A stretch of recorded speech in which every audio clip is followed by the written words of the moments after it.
spoken to, that there was a drop from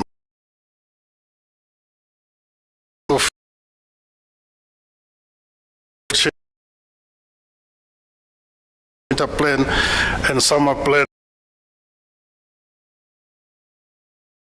We are working hard to make sure that it doesn't return.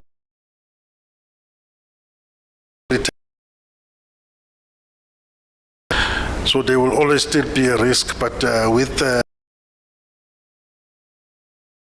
it has had, we are as well with this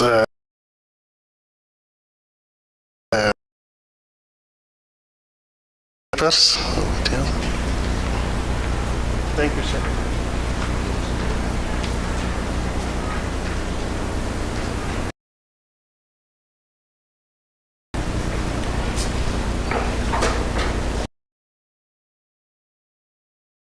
Good morning to the members.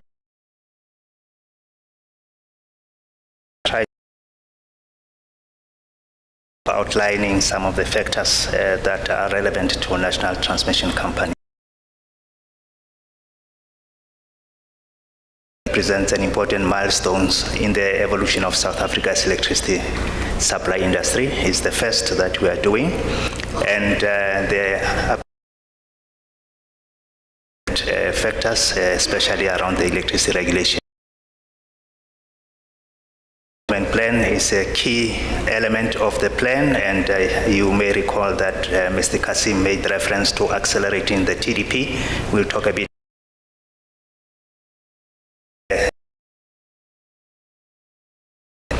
the activities for which then it addresses and complies to the allowable revenue formula that has been approved by SFA and FMA requirements. Of the ESCOM strategy,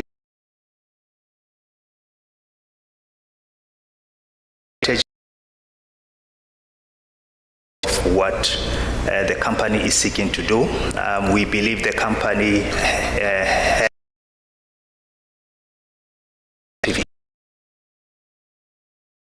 country as well as supporting the I will just highlight, Chair, a few of the strategic objectives. One, to affordable power, and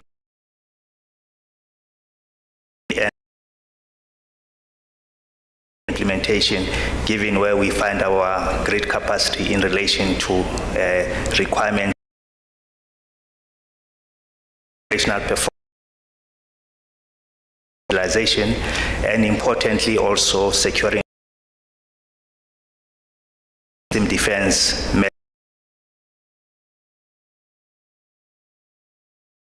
down the line. The second column that talks about the inclusive competitive electricity market to implement the Electricity Regulation Amendment Act.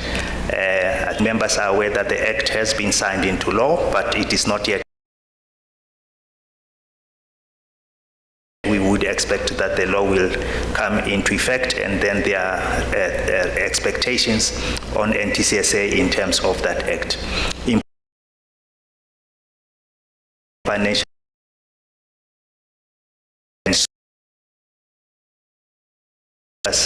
in ensuring that we have the right revenues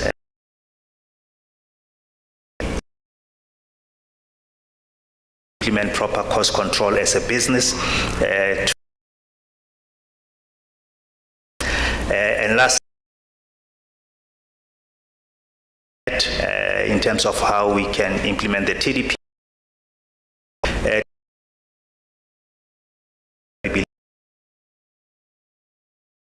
benefits in terms of efficiencies from the electricity regulation,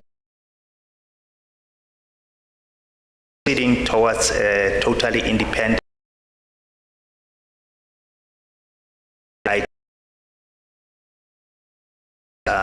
properly ring-fenced. And of course, the operating technology systems are important. And capabilities as a business.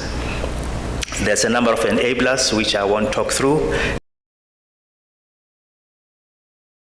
Seeking to inculcate to help us drive and deliver on ultimately the purpose for which we believe this company exists. That NTCSA has got 3 licenses, one for operating transmission facilities, one for import and export, and then one for trading.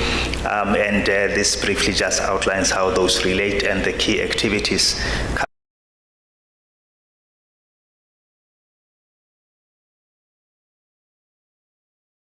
critical to receive support and to be implemented efficiently and safely, but it will require clearly significant funding, as we will demonstrate.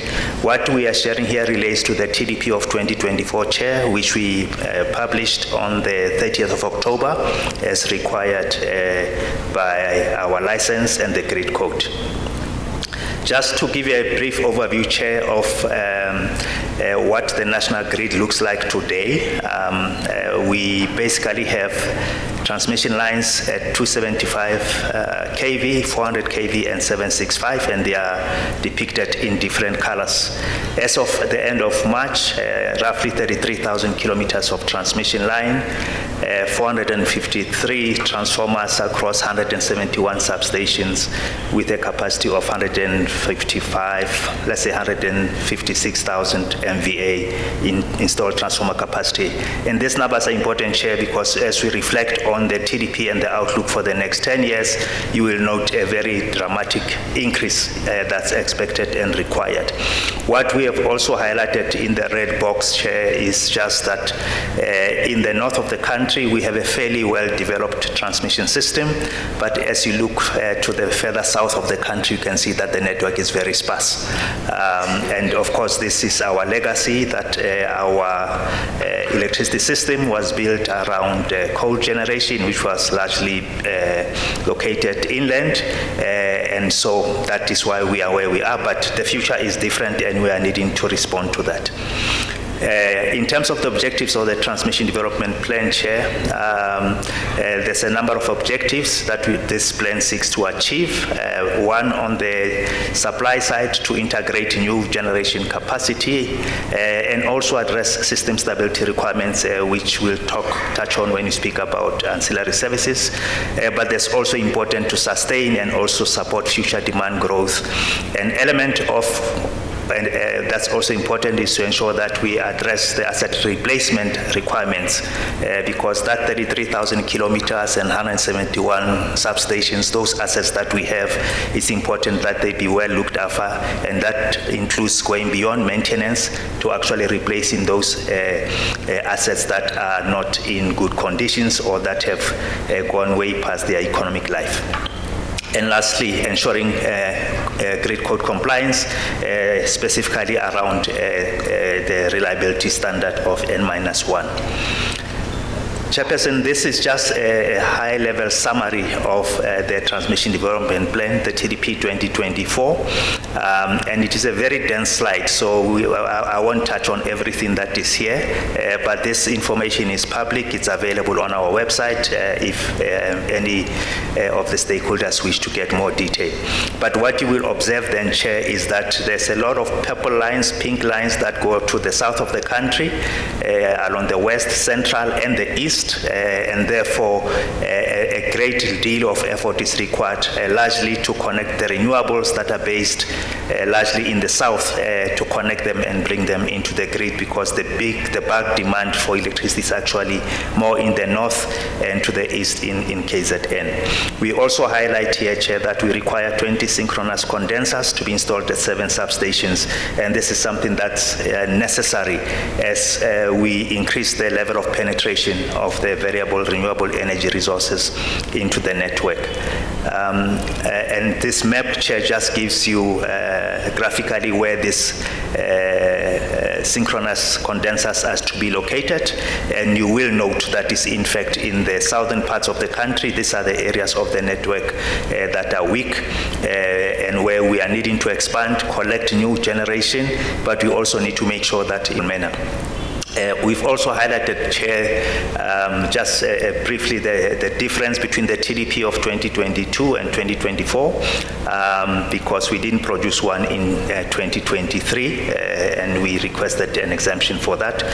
But you will note, for example, that in the TDP 2022, we did not have the synchronous condensers, and in the recent TDP, the studies have been conducted that begin to reflect these requirements. In terms of transformers, importantly, an increase from 170 to 210 by 2034, so it's 40 additional transformers that we'll be requiring in the period ahead. An important topic, Chair, around the TDP is also just an appreciation of the challenge. So having done the studies and identified the requirements, when we start to look at the implementation aspects, I think it's important that we recognize that the requirement is the 14,500 by 2034, and this is 5 times greater than the actual installations achieved in the period 2015 to 2024. So that was 10 years compared to 10 years. So it's a 5-time increase that is required. And if you look at the graph in the middle, we indicate a phase 1 and phase 2. Phase 1 looking at the period between 25 and 29, and phase 2, 2030 to 2034. And phase 2 is double the size of phase 1 if one looks at the transmission lines. If we look at the transformation requirements, 133,000 MVA by 2034, and this is also a 10-fold increase compared to what was installed in the previous 10 years. And if you look at this in the 2 phases that we've indicated, phase 2 is double phase 1. So it's going to be a huge effort, Chair, to roll this program out, and it requires a lot of resources that need to be properly coordinated. And no doubt money is an important factor, but equally the supply chain is important, and the government support in terms of statutory approvals are important, and so on. So it's going to be a complex challenge that we'll need to tackle to make sure we can deliver to what the country requires.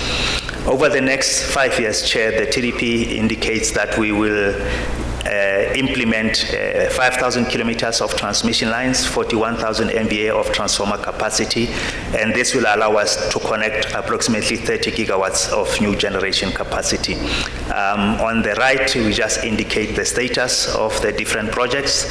What is shown on the graphs, Chair, as green is projects that are either ready for execution or already in execution, and then those that are shown in light blue reflect what is under development, which means work to do the studies, EIAs, servitude acquisitions, and other statutory approvals, detailed designs, and you can see that for both the lines and the transformer capacity. So quite a lot of the work is already happening to roll out this infrastructure.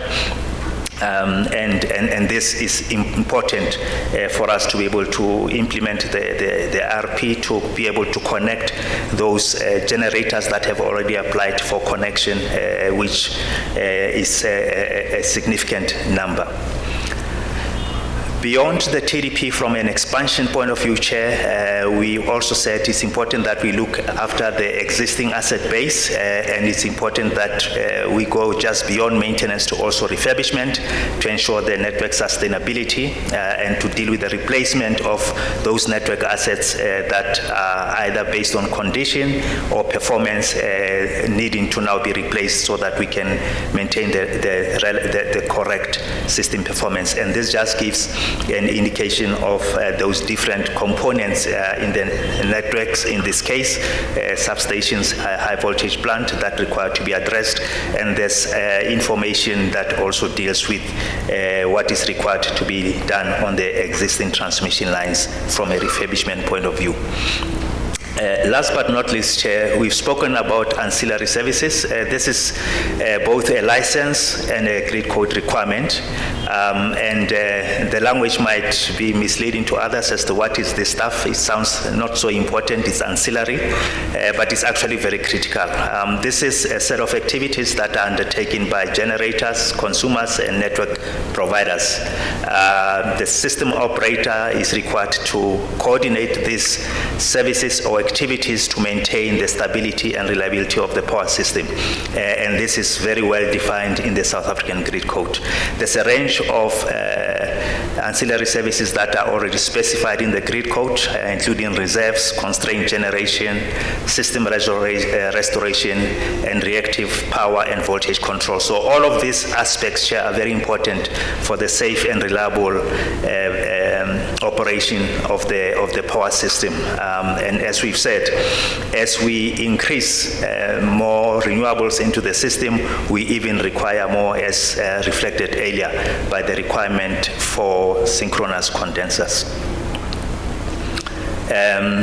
Chair, yeah, I think I've spoken to this slide already, just highlighting some of the importance for ancillary service as we increase the penetration of the variable renewable energy resources into the grid, given their intermittency and unpredictability.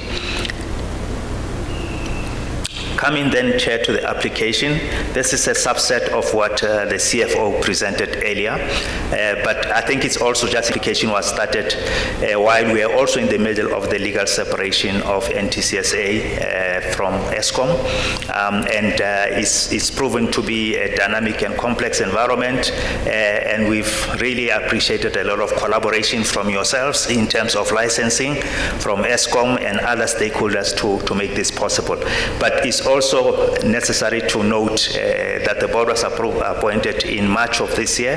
The application was then approved by the Eskom board. Engagements with SALGA and National Treasury proceeded as required, and in July of this year, NTCSA was operationalized.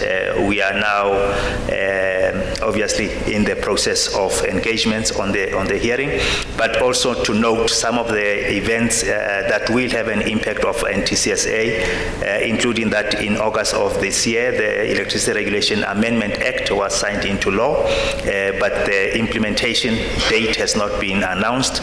The TDP 2024, as I mentioned earlier, Chair, was published at the end of October, and we are here in the process of the public hearings. In terms of the application itself, Chair, it does address all the aspects that talk to operations and maintenance. Those 33,171 substations I spoke about, the operations and maintenance of those assets is important. Reliability is very important, that we ensure that the transmission system operates reliably, that we maintain stability, and we are safe in how we do things, and that has an impact on the ancillary services that I referred to earlier as an additional requirement. The TDP, we've spoken about that already, and we would like to believe that as we are conducting business, we are making every effort to ensure that we are efficient in what we do. We do have chairperson activities that are conducted by NESA in terms of an annual audit on our substation assets to assess the condition, to look at our maintenance practices, and those audits are then shared with us, and we do take corrective action. But I think, Chair, in the main, those reports indicate that although we are operating an aging asset base, we have been conducting appropriate and necessary maintenance as required. And similarly, when it comes to the expansions, the audits that look at the transmission development plan, the investment proposals that have been made and approved during the year, those are also getting a third eye and a review from the third umpire. So, and in general, the reports have indicated satisfactory compliance with the grid code. The application, Chair, itself is indicated in the table on the right, and this covers the period FY 26 to 28, and the allowable revenue being applied for is indicated on the table, and it does cover the various elements as I have already discussed. So I won't talk through the numbers. In a way, Mr. Kasim has spoken to these numbers as well. Importantly, Chair, just to note that we have made an assumption that we'll be able to finance and fund approximately 96 billion rands over this period to enable the new generation connections that we require to make, and also ensure that we maintain sustainable performance and we address compliance as well. Coming closer to the end, Chair, NTCSA as a new standalone company does require cost-reflective revenues to fund the significant capital build and to ensure reliable operation of the integrated system. It's a complex, dynamic and challenging environment, and we are seeking to balance the different objectives while ensuring that the company can move and become a financially sustainable entity. I spoke earlier, Chair, about the Electricity Regulation Amendment Act of 2024 that has not yet come into effect, but it also highlights additional responsibilities for NTCSA once the Act comes into effect, and is something that we need to bear in mind. And in order to deliver on all of this, it's important, Chair, that we receive support to enable full recovery of efficient costs and a reasonable return. Importantly to note that the TDP requires a significant step change in what we've done before. By 2034, the TDP would help to unlock 56 gigawatts of new generation capacity. While we do that and we appreciate its importance, we can only do that if we are financially sustainable and increasingly becoming less reliant on support from our parent company or from the fiscus, and I think the government has spoken significantly around the state of the fiscus itself. In concluding, Chair, NTCSA was operationalized on the 1st of July.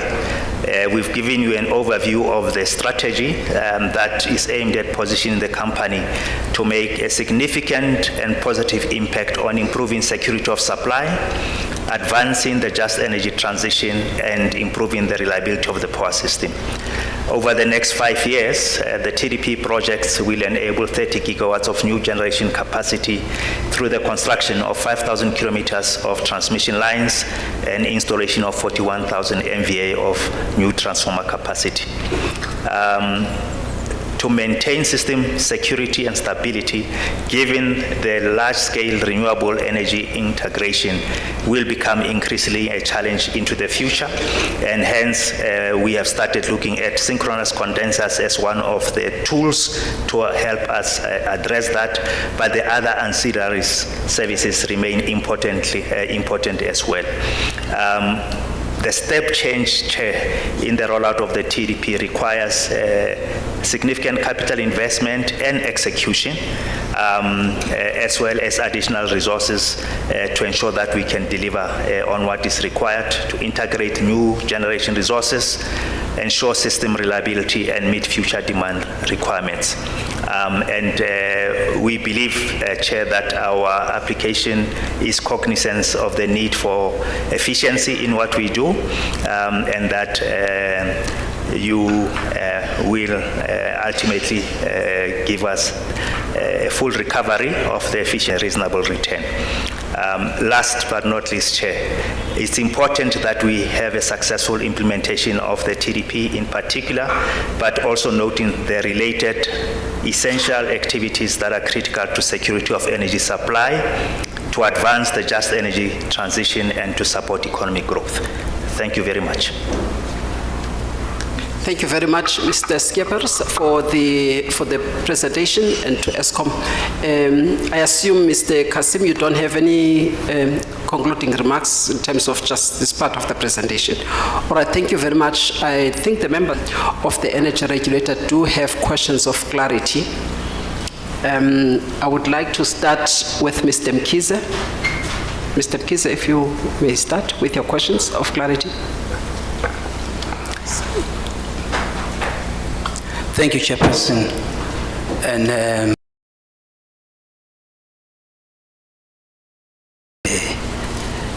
ESCOM NT/NTSA for the presentation.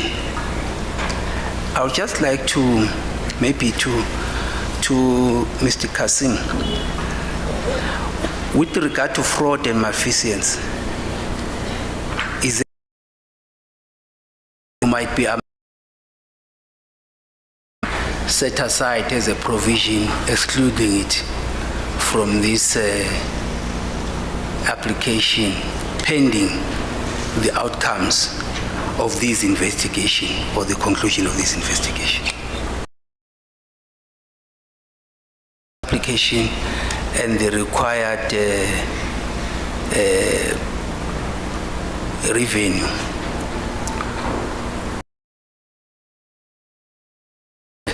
You as ESCOM are pricing out of the market. If you have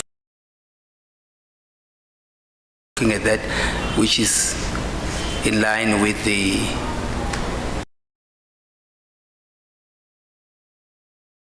yesterday at Clerkstock.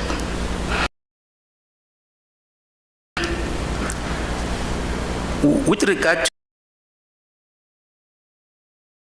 I think at this juncture must also we were coming from a period of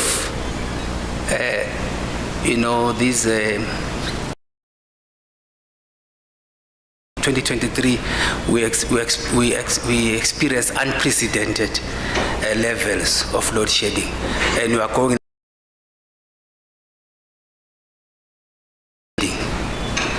And we appreciate that as a South African.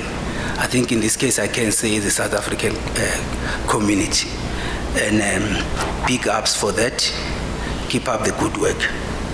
However, maybe NTSA can also talk to that too.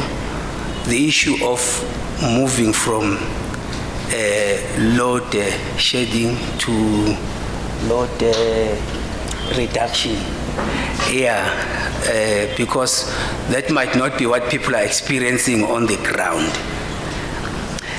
And then you spoke here to say Kusile is operating above 85.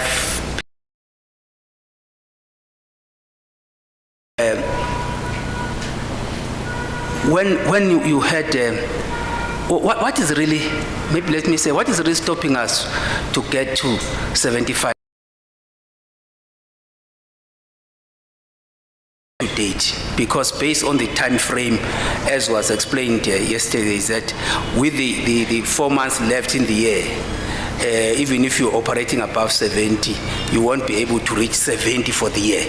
But I'm saying henceforth, what is really stopping us from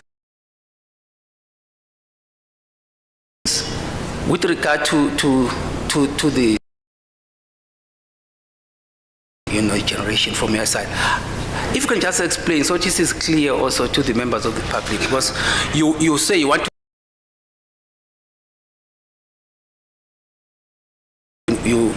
to get as low demand as possible. How do you marry the two? At what juncture really will you say you can't cope, if I can put it like that, in terms of the generation being able to be, paradoxical, if I can put it like that.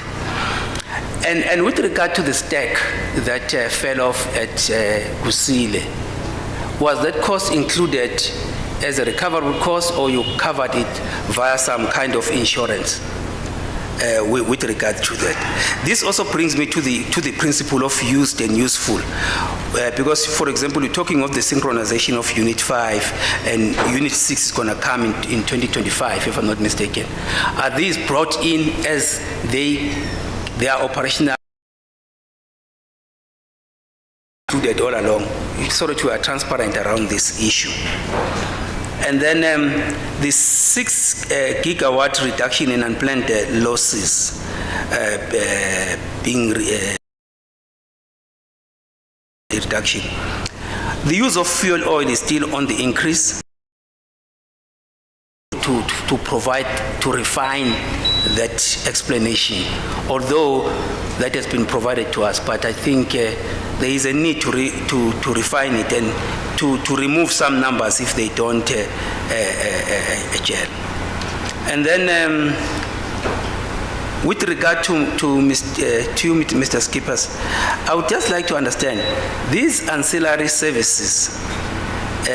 Is there, I would say, a transparent manner of risk sharing with the IPPs? Indicative of the actual cost of. Right. And then the other thing is, just to understand from my side, what led just above 11%. Yeah, I will leave it at that. Thank you.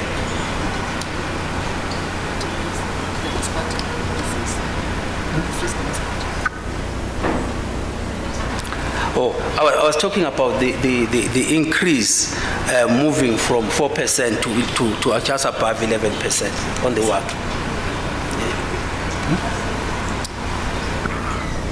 Thank you very much, Mr. Mkize. Ms. Simane? Thank you very much, Madam Chairperson, and thank you very much to the ESCOM leadership. Just like Mr. Mkize, I do echo his sentiments in terms of congratulating ESCOM for the 250 days with no load shedding. We appreciate it as South Africans first, and more so as a regulator. Then on my questions, I will start. I will not cold call anyone. I will just state the question, then anybody can pick. From me, the regulated asset base. I think when and I just want to find out, like for instance, there are contradicting statements that I hear from my side from ESCOM, that there's one statement that says you are following the route of the IRP 2019, which says by 2030 you are planning to be shutting down the coal-fired power stations. And there's also another narrative that you are going to be allowing the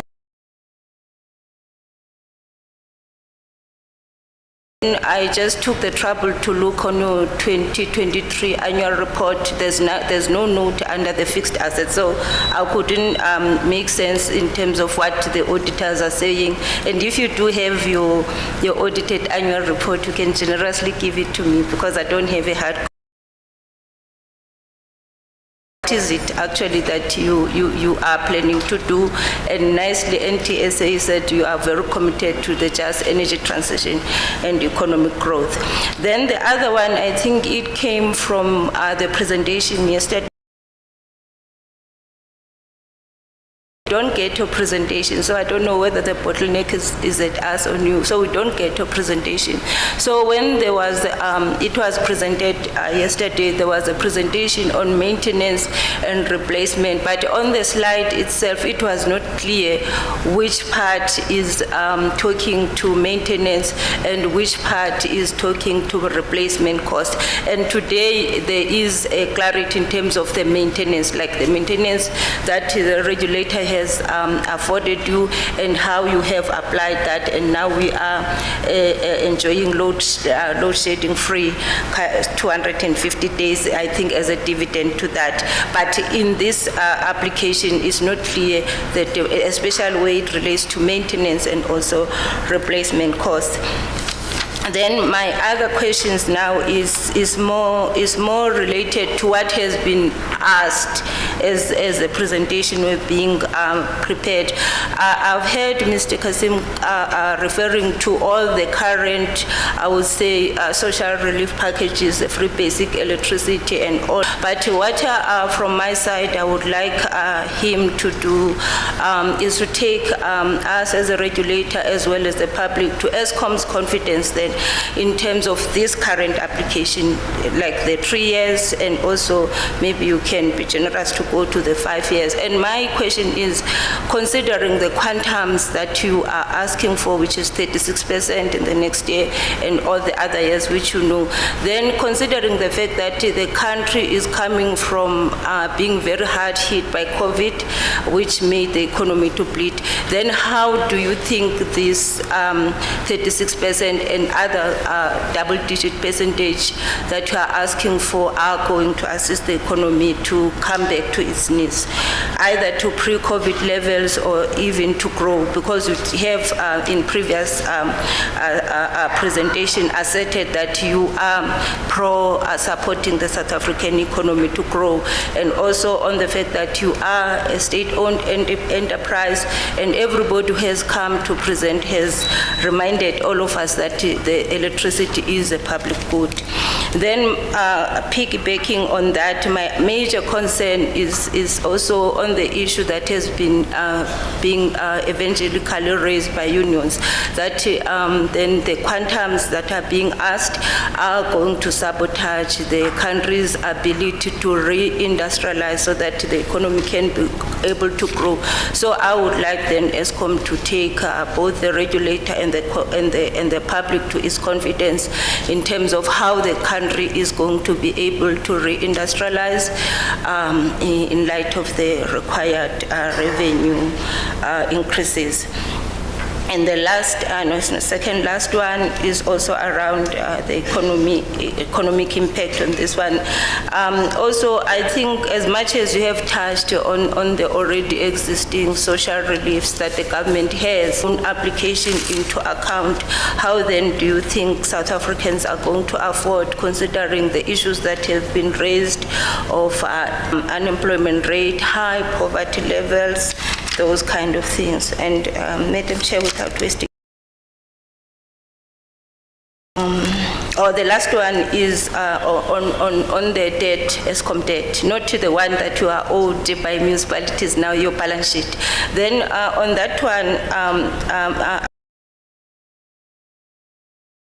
like for instance, in the last, in the 2023 annual report, almost loan that goes to finance costs. So I just wanted to find out, are there any plans within ESCOM to consider refinancing, not neglecting the status of your balance sheet? Are there any plans to refinance your current debt using more developmental favor bank, so that you are relieved maybe of whatever entanglements the current lenders might have put on you? Thank you very much. Thank you.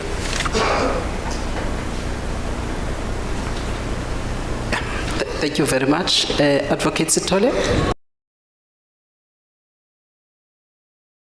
I think some of my questions have been covered by the colleagues, but I just wanted to get clarity on one with regard to the EAF, and we have been told that the target for it's 70% by March 2025. And I just want to find out as to what are the risks that are preventing ESCOM to really achieve the 75% that NESA deems to be the appropriate level to be achieved by ESCOM. And yesterday we were told that the target by ESCOM is that the increment percentage that is anticipated would be about 2% each year. So I just want to get clarity as to what are the risks or what is it that's preventing ESCOM to move to 75% if they can be at 70 by March 2025. Thank you, Chairperson. Thank you very much. I would like to give Mr. Pukula an opportunity to ask questions of clarity. Thank you, Chair. Chair, I'm going to be reading out the questions. That on the ancillary services, does ESCOM mean on the grid they are going to make people pay for installing solar panels on their roof? The second one is really about whether NERSA holds ESCOM accountable, but I think the question relevant to this is that how does ESCOM deal with non-paying conventional customers and why is it that in Soweto there's only few centers given the size and the population in Soweto? The next question for clarity is that the 350 MKV threshold for subsidies is based on how big a household, given that townships like Soweto are small but have big families, then the usage and their requirements for energy are higher. So I think the gist of the question, what is the 350 MKV? I'm not sure what the MKV threshold is, but I'm sure ESCOM you will understand. Then the other one is that how was the subsidy of 10 million people decided upon when Soweto alone has 108 million people? Employment and increase in poverty. Just about to get to the last one, and I think that's they want to understand what is ESCOM and NERSA doing to assist the indigent is on ESCOM, what the VGB report, the recommendations that were there. The question is what actions are being taken by ESCOM and what has been implemented from those recommendations. Chairperson, those are all the questions. Thank you very much, Mr. Pukula, for accommodating the members of the public who need some clarity from ESCOM. I am going to add some questions for ESCOM's response. Some of the issues that I expected that they will come out, especially with the other two colleagues that came today. I was hoping that they will be presented. I would like to start off on the OCGT usage,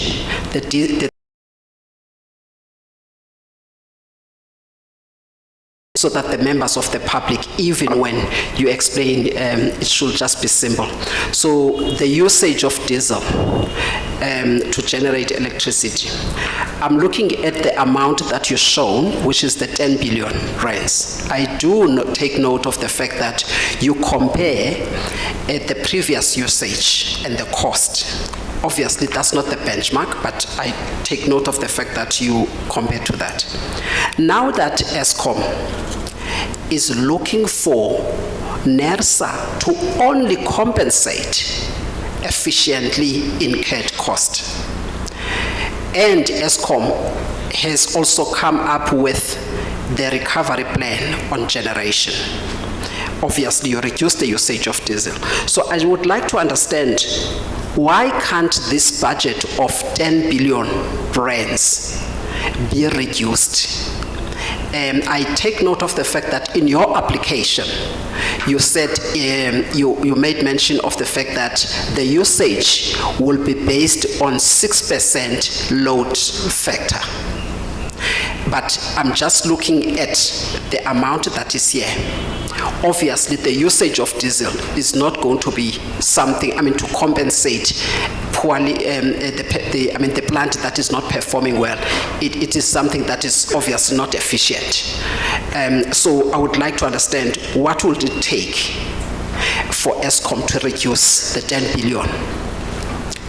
if that can be clarified. The second thing that I would like to get clarity on, my colleagues have already asked this question, and under oath and on record, we have said it 3 times to ESCOM that ESCOM, you are not addressing the efficiency target that the energy regulator says. At your stage, at your level, you should be operating at 75%. And that could be a point of departure for the regulator. We should be looking at that in the assessment of the application, because we've got to make sure that the regulator applies the efficiency test, the efficiency standard. That is part of our due diligence. But you are not addressing that. You are not addressing the measures that you need to implement for improvement. Remember, when you come and request some revenue from the regulator, you need to make a commitment on improvement.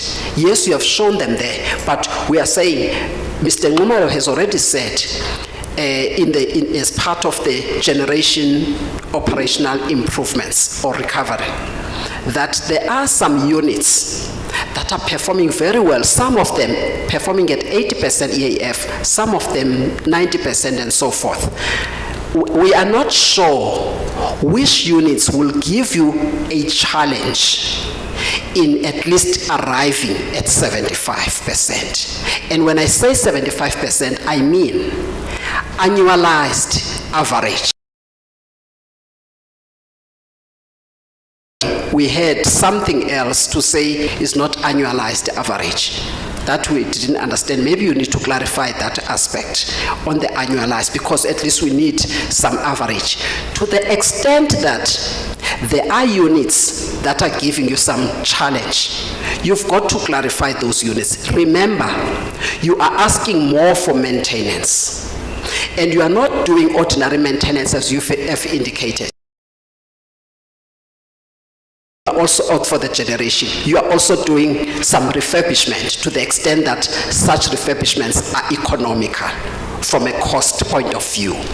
So then give us some insights there to the extent that you are not able to deliver or perform, and what units, and what are you doing with those units for you to be able to meet the target of the regulator that says you're taking money, therefore perform so that we can compensate you. Then show us, because that's what the regulator is all about. That becomes important.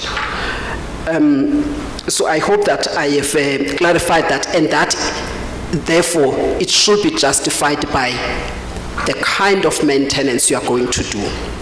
And remember that even with maintenance, we have already indicated to ESCOM, this is the third point, the third clarity. Yesterday, ESCOM tried to respond. We noted,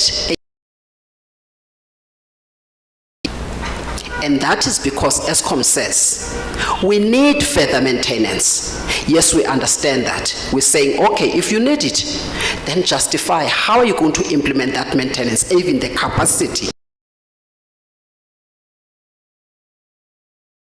for this. Then show it. And that is something that at least needs to come out. ESCOM tried to answer yesterday, was granted. Therefore, now, if you want so much money, how are you going to spend it? That becomes important, because remember, it will then assist us also in terms of those plants or units that are not performing.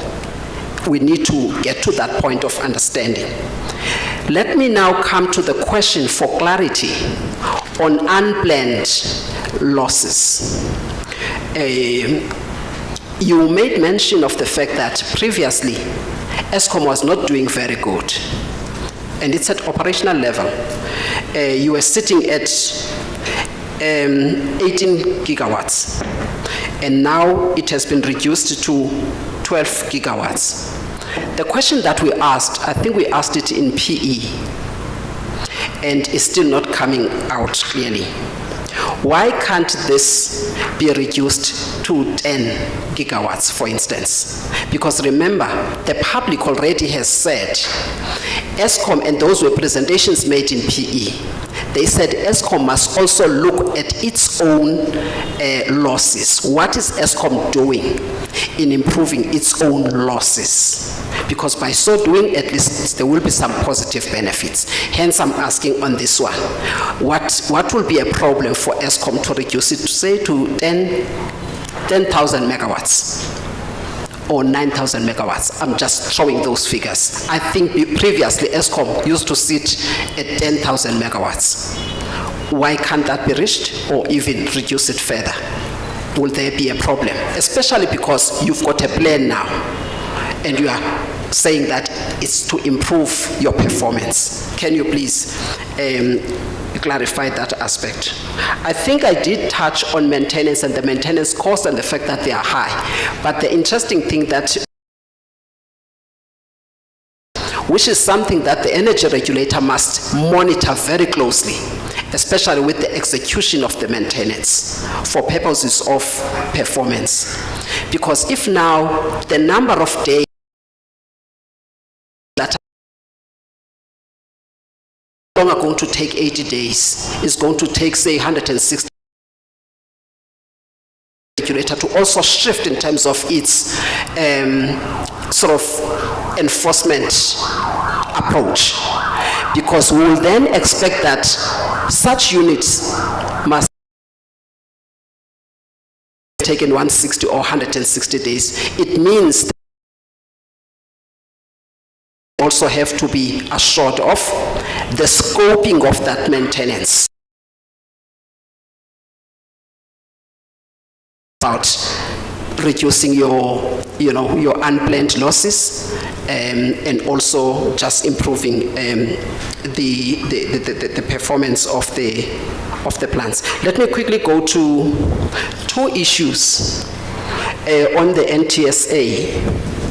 The one thing, and I think also if NTSA can, for purposes of transparency as well, on the issue of the ancillary services, we must remember that the cost that is required there, it is the cost to enable the integration of renewables.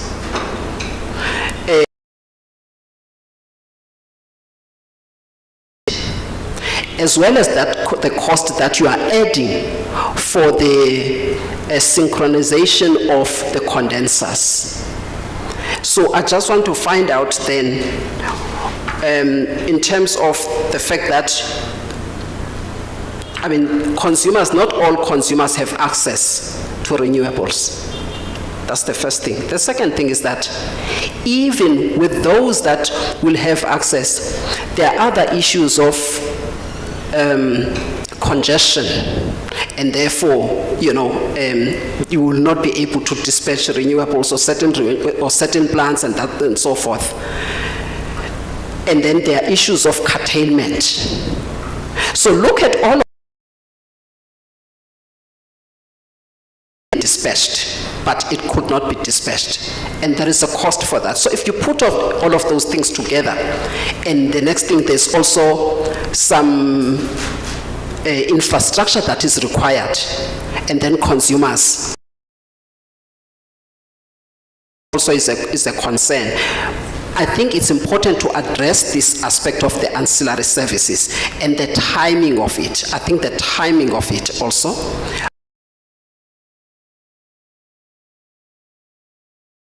Of procuring the capacity that you are talking about, because it's going to be a lot. I mean, you are investing, you're putting capital there, and you need a return for that. And still paying for the other bills, Kusil and Mitupi, and also the issues of debt. Now, on the transmission side, on the transformers, as well as the condensers. That is an addition. And this is all things that are from the supply side. But there is nothing that is being said about the demand side and the affordability aspect. And that NTSA has not addressed it from the 96 billion that you are asking, if that can be addressed. I think that's all, at least from my side. Thank you very much. Mr. Nkize? Yes, please proceed. Yeah, looking at the question around that 11%, I think we can withdraw that question as not there in the original application. As not there in the original application, but we'll then ask NTSA if they would also be amenable to do without the 2% bad debts, because the same argument, you are able to recover the 98, wouldn't you take it on your chin and be able to take that 2% from the 98% that you actually are able to recover? Thank you. Thank you, Mr. Mkize. Let me see, because, yeah, okay. The time is now. People have been sitting, I think it's a bit hot also here. I would like to take a 10 minutes break, and that and then you've got all of the questions and the answers and all of that, and then you can also get together with other colleagues. 10 minutes, tea break, and then we come back here at, what is it?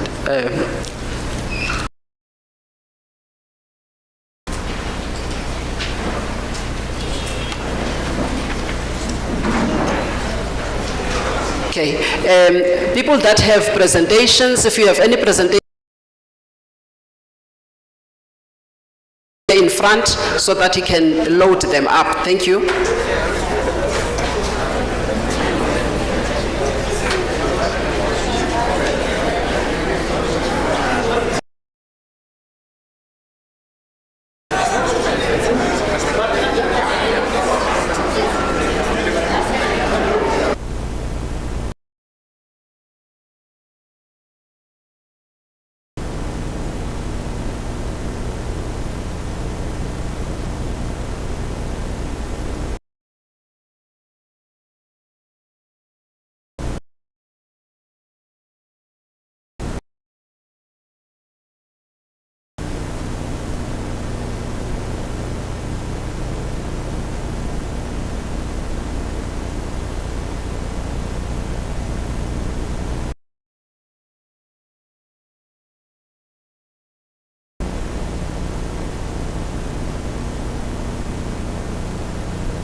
May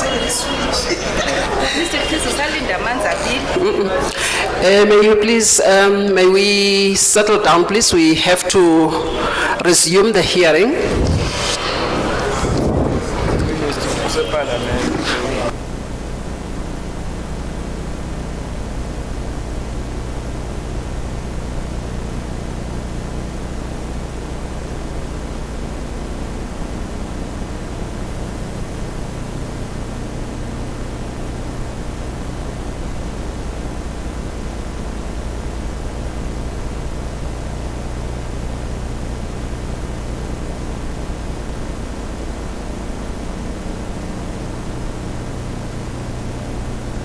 All right, ESCOM, you may proceed with your responses.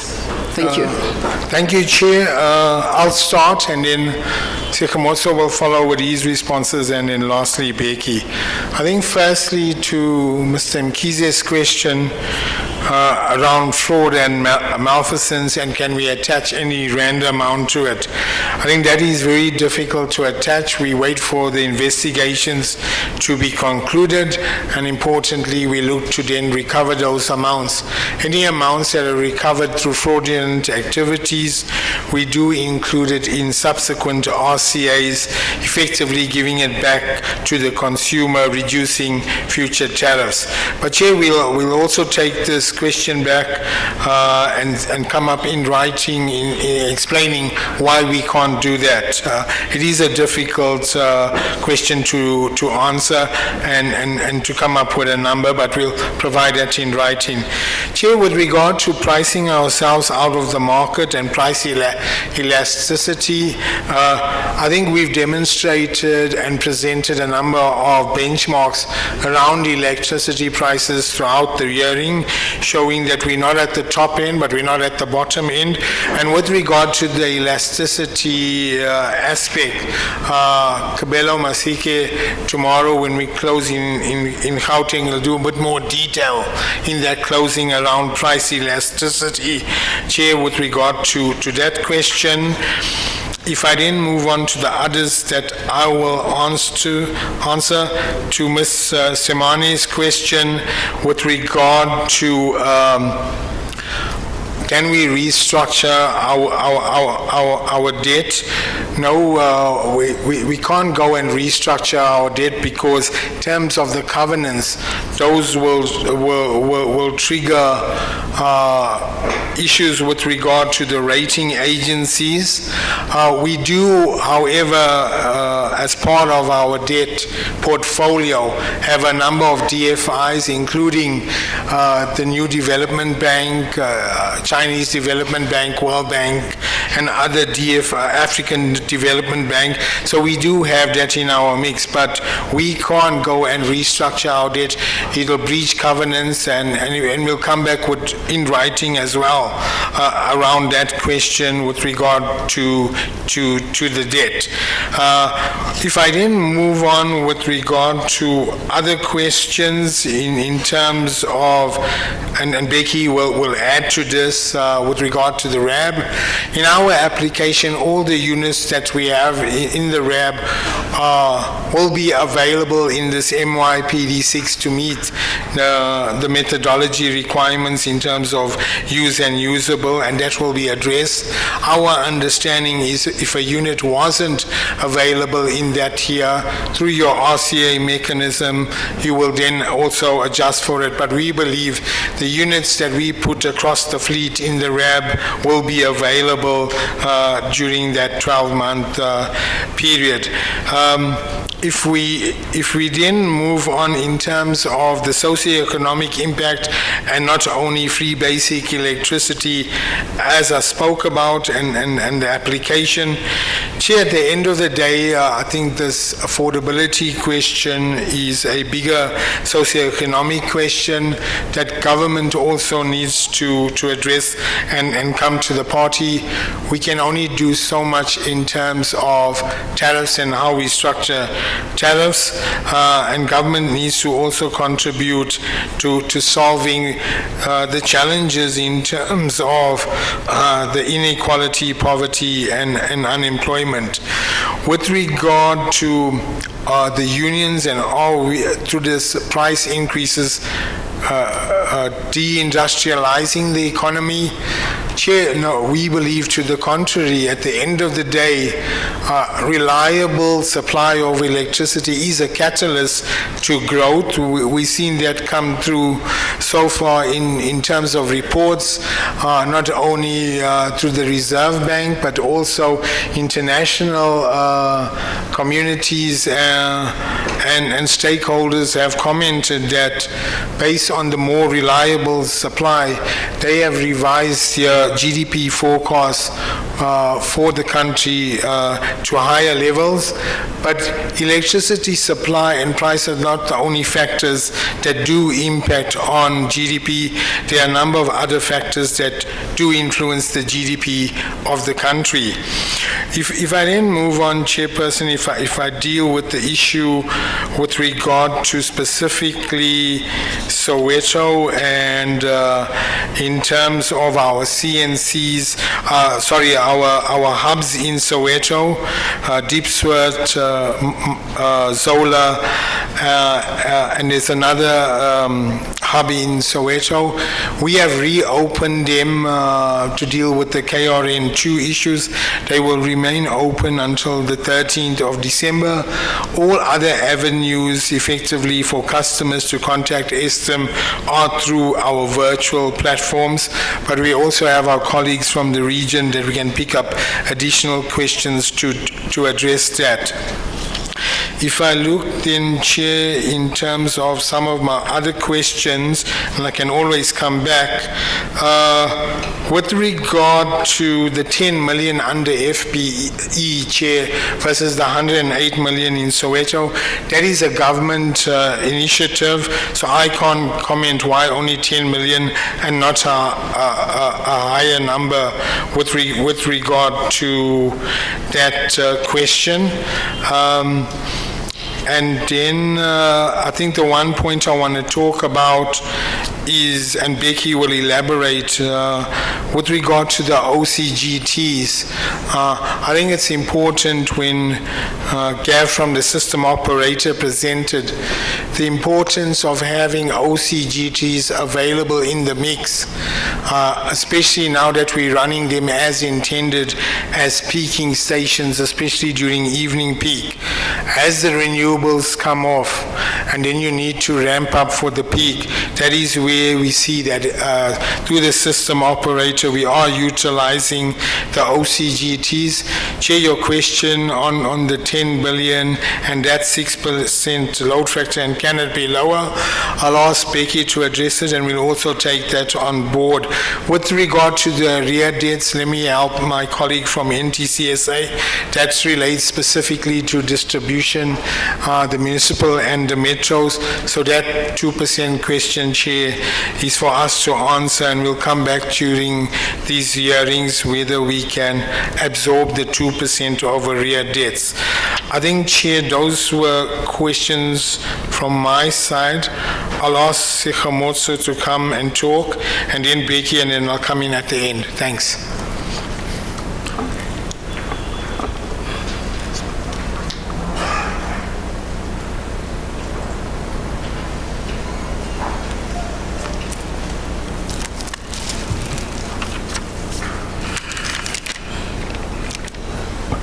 Thank you, Chairperson. I think there were several questions that related to ancillary services that I needed to respond to. And maybe just to recap them briefly, one was around transparent risk sharing as we bring in more renewables and through the IPPs.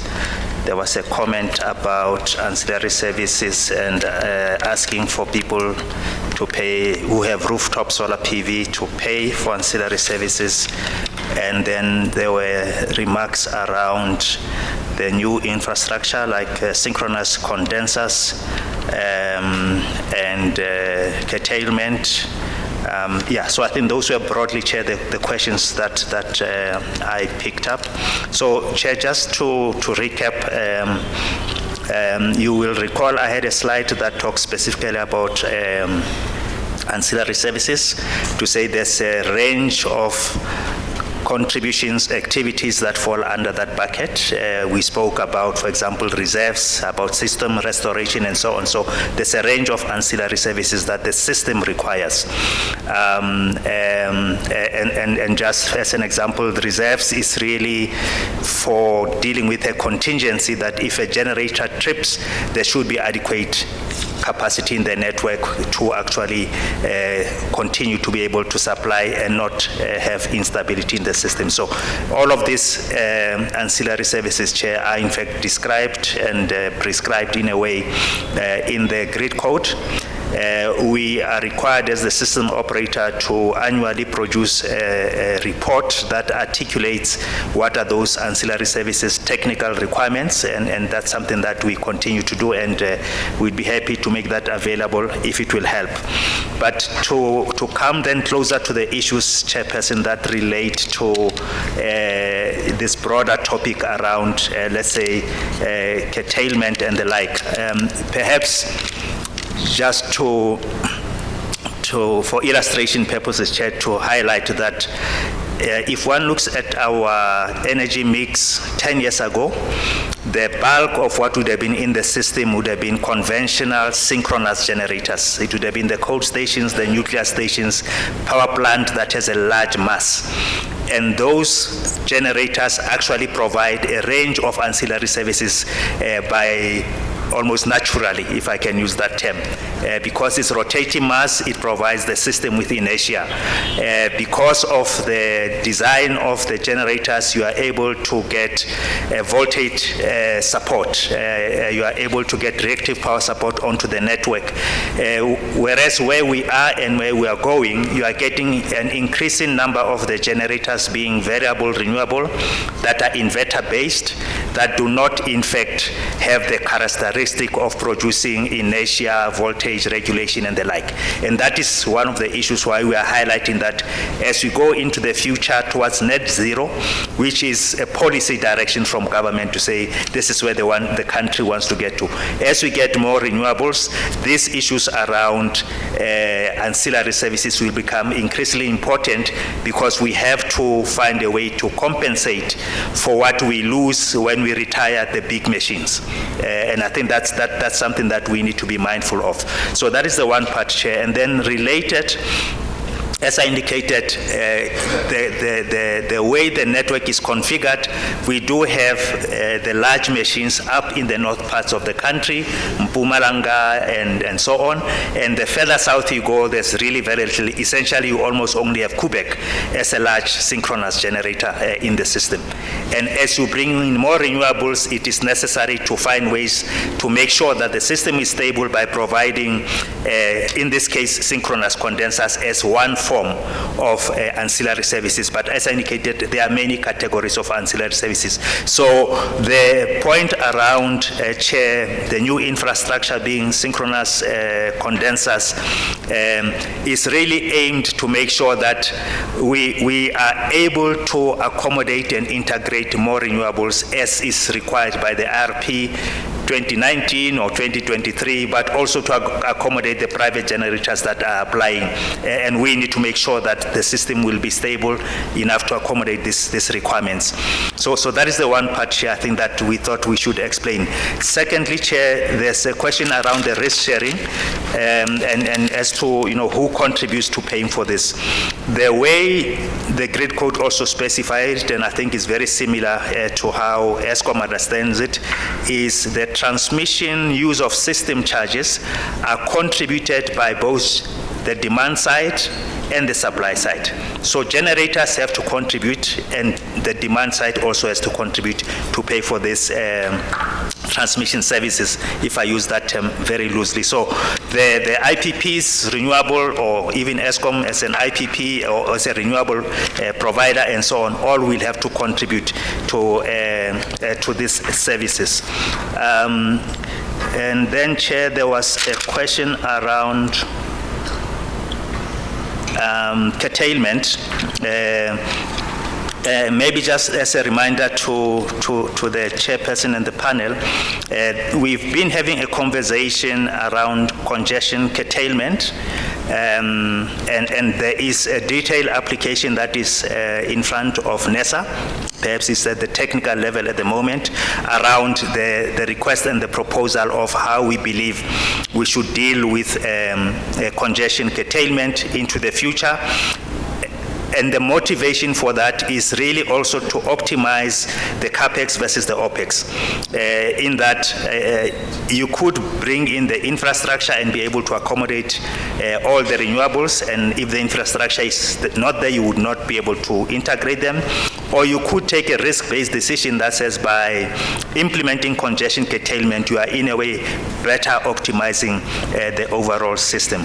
Chair, I think those are the key questions that I thought needed to be answered. Maybe the last one, Chair, just something also to keep in mind, which is really around the asymmetry of the lead times.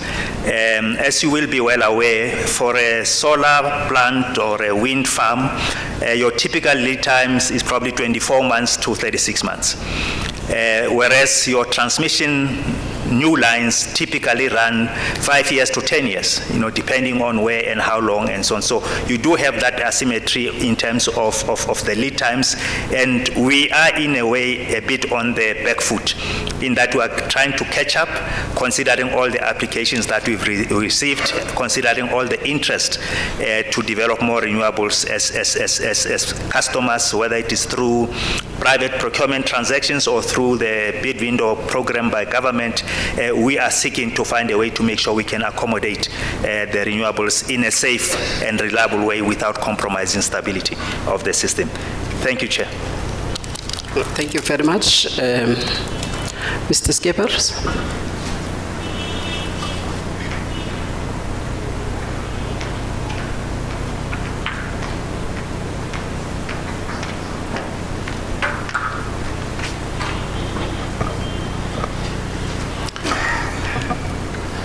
Thank you very much, Chair. Chair, maybe let me answer the questions in the sequence they came through so that at least I don't miss some of the issues. I think the one question that has been coming through consistently was the issue of 75 in terms of the EAF. I've been thinking to answer this question because, like I said, EAF is just an outcome of your availability plus it's your plan versus unavailability. That's what will give you the EAF. Where we are now, I did indicate that we are both recovering and also we are doing some upgrades. I mean, I've used the Quebec as an example that Quebec, if you run both units under normal circumstances, Quebec will give you almost 90% of the availability. But one unit down at Quebec, because of its size as well, is huge. Because of its size, when it goes to 50% or let's say 48%, then it's got an impact. So long as those big machines, because one unit at Quebec equates to 4 units at Camden, for an example, in terms of what it needs to deliver. So now we are bringing back units 2 now. Unit 1 is running, but unit 1 need to come down next January as well. Because as we are looking at the systems, also it talks to the plan, there is some regulatory compliance that we need to plan the units based on, and then there is some. So as unit 1 comes back, which means Quebec can go back again to as we are doing the outage. I'm just using Quebec as an example, and then it's happening on the rest of the station. And one of the things that is key that I mentioned as well, Chairperson, which is critical for public and members to note, I did indicate that as we speak currently, we are having what we call the half-station shutdown at Tutuga. The half-station shutdown is not normally part of your normal. Normally at the stations, on a 6-pack station like your Tutugas, Matimba, you will have 1 unit off in a maintenance cycle. But the half-station shutdowns, you need them because it deals with a common system, mainly on your water systems. If you look at the past 6 years when we were having all this load shedding, then there was no opportunity as well to get into the common system to do the maintenance. That's why I was saying that as we are improving on this availability, it gives us opportunity also to address other issues, especially the water system, because the water system, the valves are common. You can't work on them if you need to make sure that they got scheduled replacement that you need to go through. So that takes off the EAF, because it means that one station you take 3 units at a time. So, but you can't take 3 units at one station and then take the other 3 as well. So it need to go to the next maintenance cycle. But they say now it's to 2, and then 2 still need to come in after 2. And then the half stations you need at least 35 days. Because you need to drain all the things, contain the water, and then start working, and then recharge, replace the valves. So those are the things that really affect the EAF as well. That some of the stations is not a normal philosophy outages. You need to also do some of the abnormal maintenance, that's what we call it, in terms of how you do the maintenance. So we've got some of these stations, especially all our wet cool stations, that require that interventions on the common cooling water system, that we do some maintenance work on that. So hence the focus is mainly reducing the unavailability, and then the EAF will come out of that. So I will come back to that. And then Mr. Mkhize, your other question was talking to the issues at Kusile. That's also another classical example. That Kusile units coming off now is more a compliance issue than the philosophy, because under normal circumstances, the big station like Kusile, you wouldn't take a unit, 1 unit after the next within the month of returns as well. But we are also trying to balance the system and take so that we are complying. So it will take some time for us to get to the numbers of the 70 that you talked to, 75 that we're talking to. And I don't think from ESCOM we are opposed to getting to those numbers. But we need to get chance to deal with some of these legacy issues that we are currently faced with, to say, I mean, taking off a unit at Kusile is the same. I mean, if Kusile unit and Kupek unit are down, that is almost 1,800 1,600 that you are taking out of the system. And then there's other units at other sites as well. That's what is now, the PCLF it's a bit high now as we are recovering as well, but it's the right thing to do, because you also don't want to go back as well and say, well, when we do the maintenance, we must do it quite correctly as well. And then it talks also to the issue of reducing the 6 gigawatts, and saying, I think also, Chair, you've also asked the same question to say, is there still an opportunity to reduce? I mean, that is something that we are driving as well, because like I said, you don't get to all the units at one site because of the number of units that you need to go through. So we need to prioritize based on which are the age and risk, the compliance issues that we deal with, and then the third point is also now the upgrade that we need to do to deal with the issue of the environment. I think it was talking to the next question as well that was asked by Mr. Mane as well, in terms of the maintenance, how our maintenance is classified. You know, maybe let me also deal with that. We've got what we call the routine maintenance. May I just, I'm sorry to come in, because I just did not want you to go ahead to the other issues. Just on the issue of reducing the unplanned losses. I think for us it's going to be important that we do get some response from ESCOM, to the extent that the regulator has a mandate to at least impose, I would say impose or push the entity to reach a particular performance standard. So if I were to rephrase the question, I would ask, would you object to NERSA saying well, you are on this path, we're giving you this money, you plan to undertake this maintenance, and you need to therefore, during the period of 3 years, you need to reduce at least the outages to, say, 10,000 megawatts. Will that be something that ESCOM be opposed to? Maybe let me put it that way, because that's what the energy regulator, would look into in terms of ensuring that the entity performs as it is supposed to. Same thing with the EAF, then to say, okay, you're going to do all of these things, but we are in the period of 3 years, and you have only given yourself a performance of 70% by March, and whether that is annualized average or not, you still need to come to that.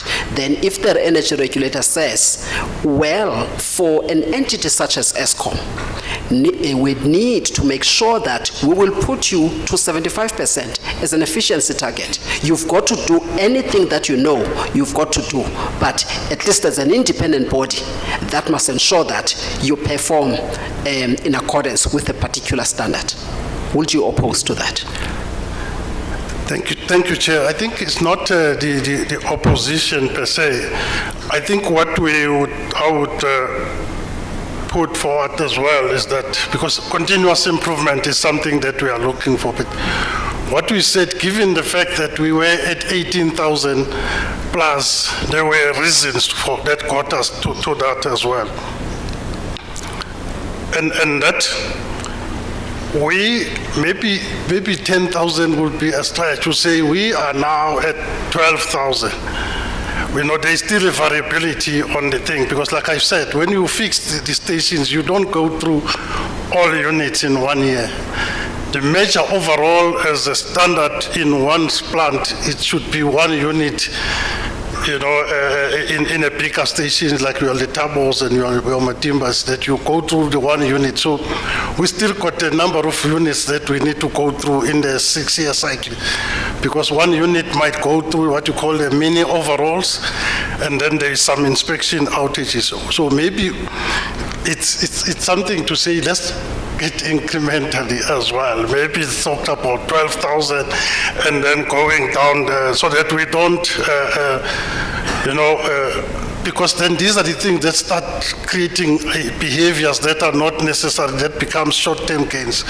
I want us to focus on saying, let's do the proper work, and then the unavailability will come through as well. So as part of the continuous improvement, I think where we are currently around 12,000, there's still that variability, because we haven't gone through all the units. Even on the stations that we are recovering, we don't take all 6 units at 1 year as well. So some of the units, we might go at least 2 units on the major outages, and then so it needs sometimes chairperson to get into that. But the issue of continuous improvement, I think, is something that we're quite happy to look at that as well, looking at all the risks that I've also look at and see how we can deal with that, because some of the older stations also you don't also go do a major capital investment on a plant as old as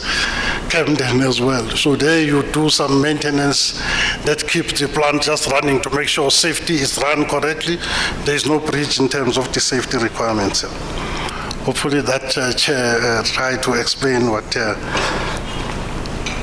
Chair, I was explaining the issue of maintenance in terms of our maintenance philosophy. We've got the routine maintenance. Routine maintenance is what maintenance teams will do every day, preventative maintenance, dealing with some short-term breakdowns. And then we've got the outages. And our outages are also classified into 3 forms. We've got inspection outages, normally 21 days, 30 days.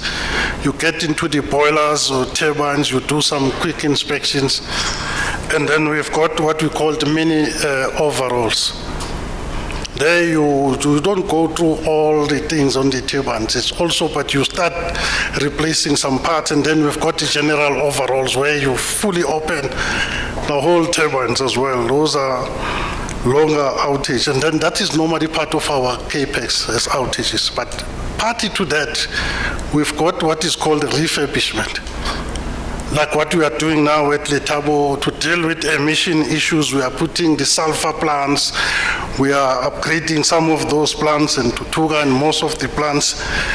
Those ones as well as part of the planning, you do them as part of these long outages because you don't want to do a long outage and then come out and do another outage for replacement. So you try to say, let's maximize the longer outages, and then sometimes based on the risk as well, you will then extend some of the mini overhauls, not the general overhauls. So that's how we deal with it. So the refurbishment and the replacement part will form part of that. And I think in our application is classified like that. Maybe it's called technical plan, but technical plan is really the replacement and the major refurbishment. And then the 4 units are off at Hendrina. They are not part.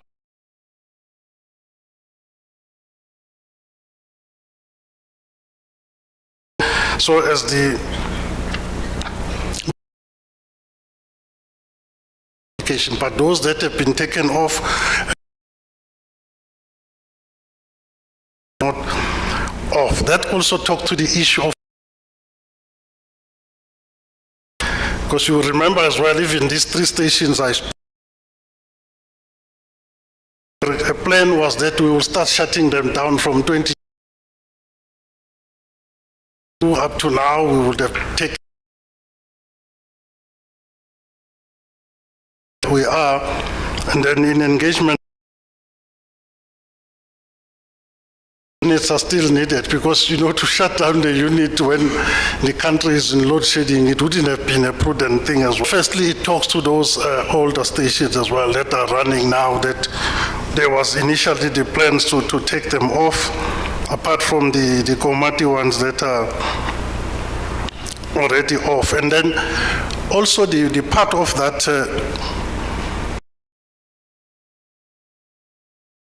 mostly from those stations, because remember, these are our smaller stations. They are running very well now because we luckily from an environment on those stations, you recall when we brought Camden, Grootkley back, we did do the rebacks, so condition than some of the stations that we are currently doing that, like the Tabos as well. So that is one. Because we've got more units, we are doing a lot of maintenance, and then the fuel oil goes to that. The other point where fuel oil gets used is also is that Mr. Skeppers talked to. So if, like now, you've got, let's say you get 4,000, so it means then this unit need to come down because you can't shut them. So you need to bring them down as part of the regulations of running the boilers as well. Support them with the fuel oil, but that is more on a lesser side of it. But the startup,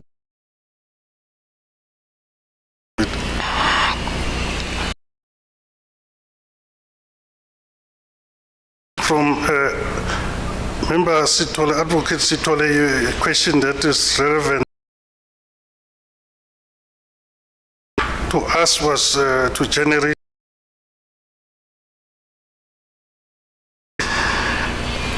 Oh no, it came from Mr. Bukula as well. Already covered.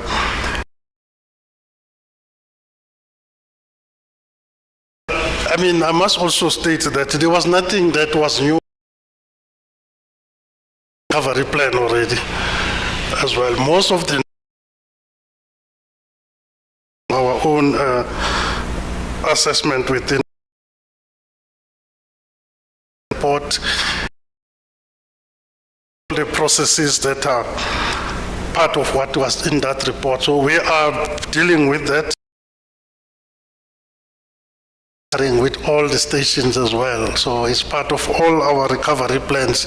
It encompasses all the other reports that we have, report on a monthly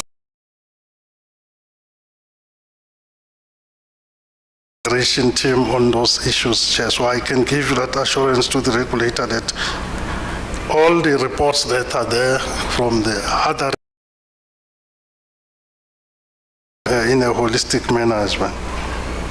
And then, Chair, you've also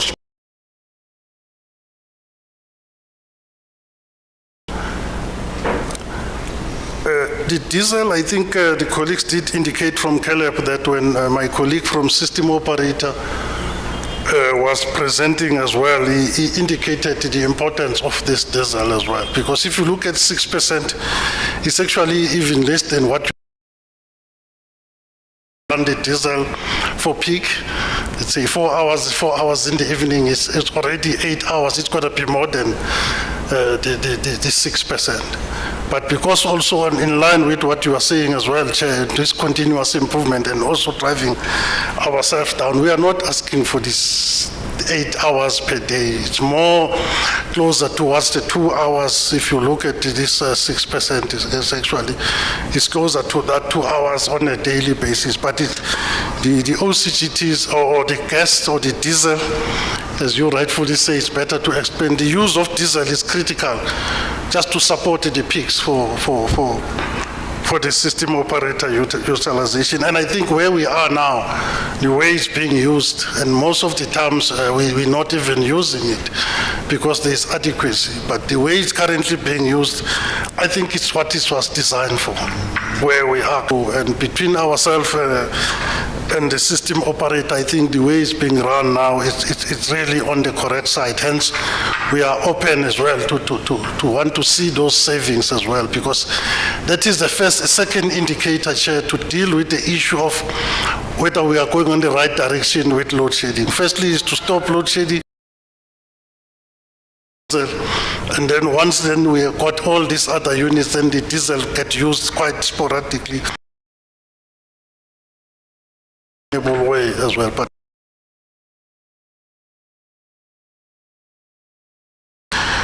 on the conservative side, because we also understand the impact of them as well onto the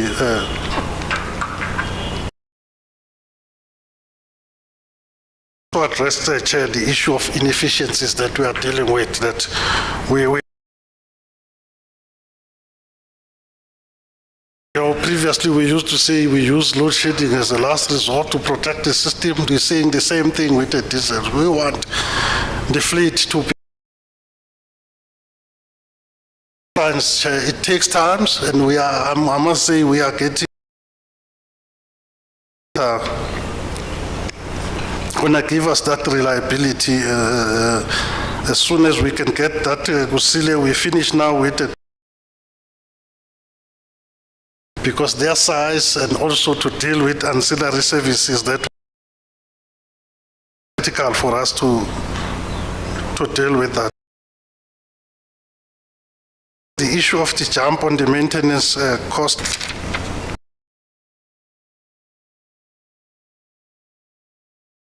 All the units that come then coming off. So as so that jump is, and I think it these stations longer to give us a leeway that we and then it also create other socio-economic issues. Now we've got time to look at things quite differently than how Komati came off as well.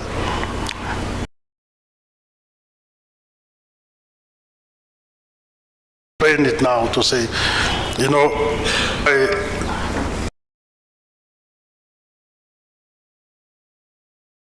all of us were looking to the improvement, but we also want the improvement that is sustainable, because we have seen it with this year now that once you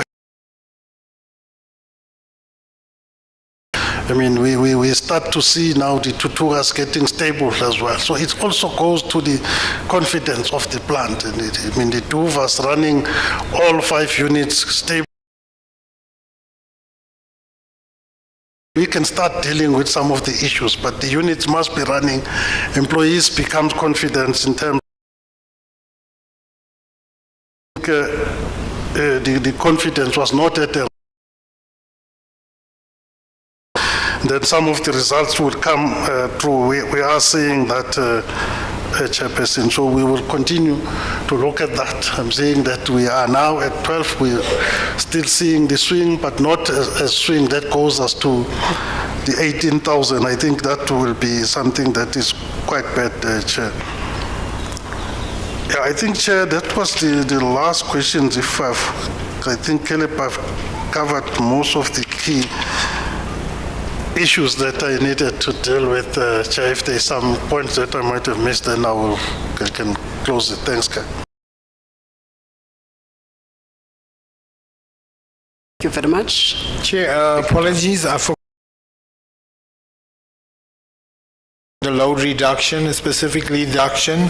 Chair, that does occur from a distribution perspective when we do experience high energy losses, and effectively the distribution network and this load reduction is implemented to prevent the explosions of transformers, one to protect the communities, and importantly to reduce that replacement cost. Chair, the other question was at 350 kilowatt hours in terms of IBT, that last block. Our recollection is that's when NERSA implemented it, that's where that's coming from. I think those are the two questions. All right, thank you very much, ESCOM, for responses. Just one question that was lingering, the issue of the production plan that must also talk to the improvements in the EAF. I think that is still pending. I'm hoping that perhaps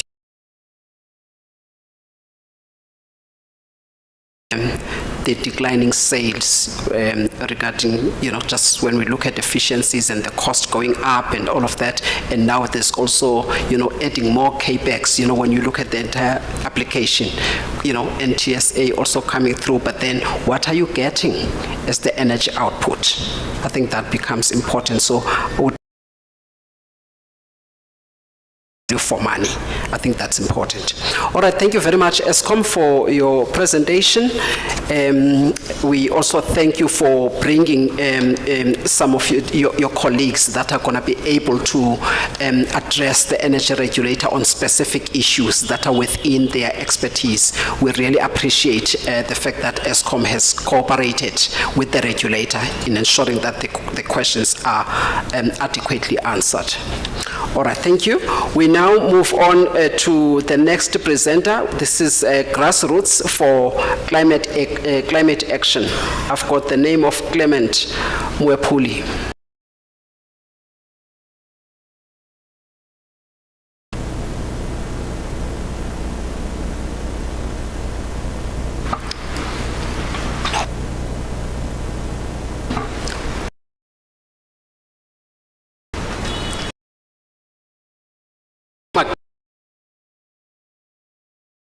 Okay. Ngicela ukhulule caps baba.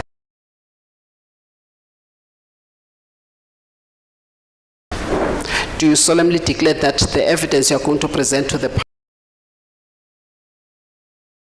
Okay, ngicela baba asiphe igama lakhe kunye nesibongo nokuthi isikhundla asiphetheyo khona lapha ku Grassroots Climate Action.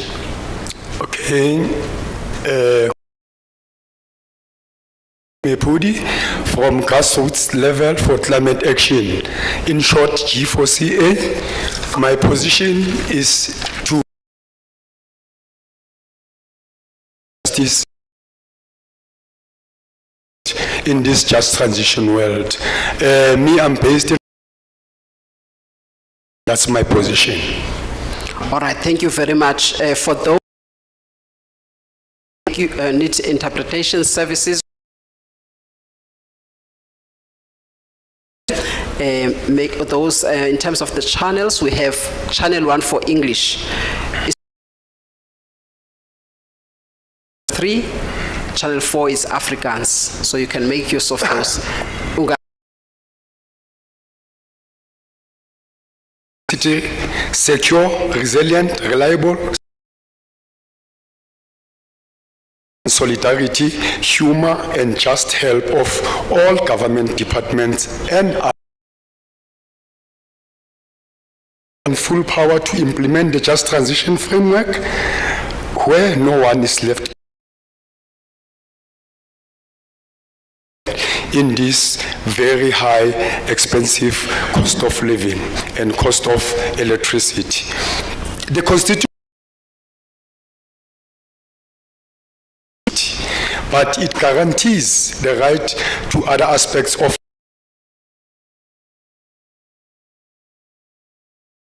electricity, like health, like education, safety. You can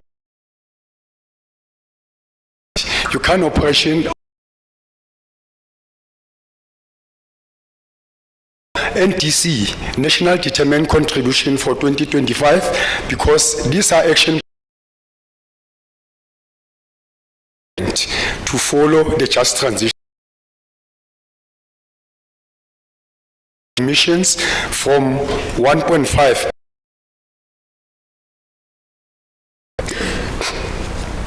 South Africa. The NTCs, it was in 2015.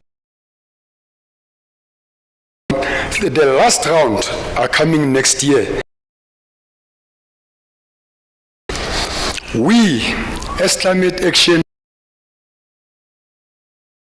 want to say all the state entities must Act, Chapter 2, Section 7, which is policy alignment and institution arrangement. Section 7 that exercises a power or perform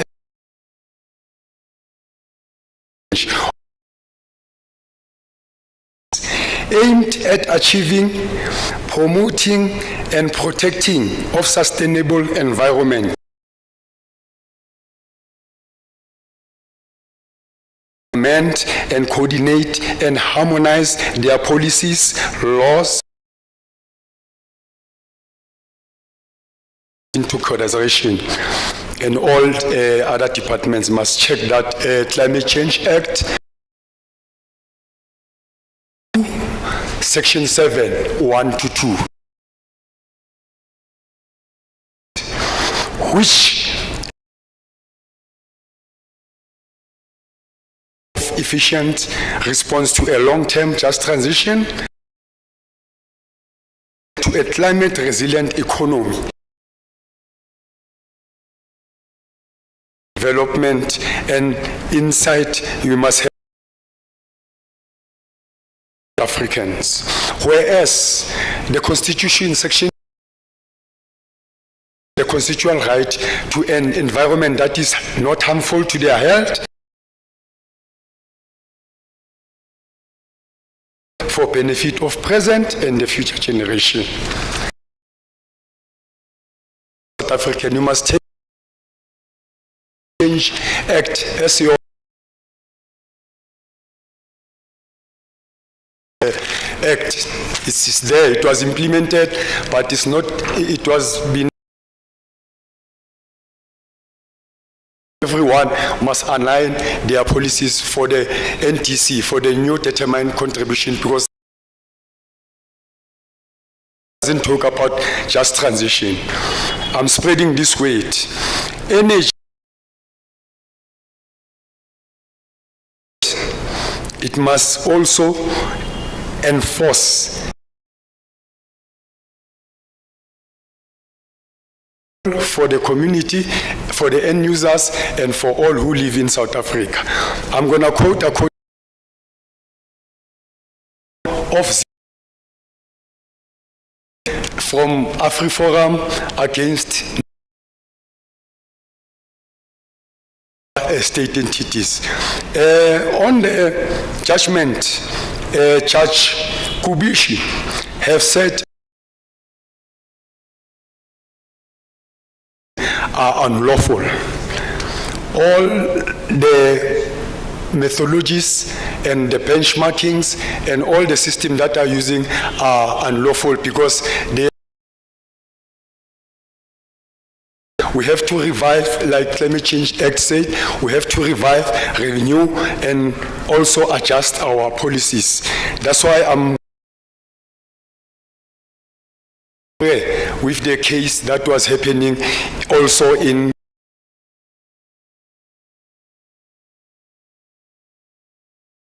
and they are not just for the people of South Africa.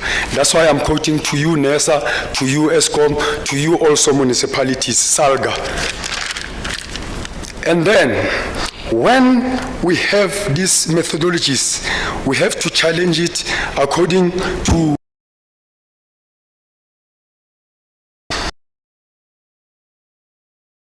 Kubishi declared that the previous methodologies was now. I will also give the judgment. Judgment said, no normal rules concerning for and service are dispensed with, and application is heard and decided upon as a here, and they have already spoken. Me, I'm not here to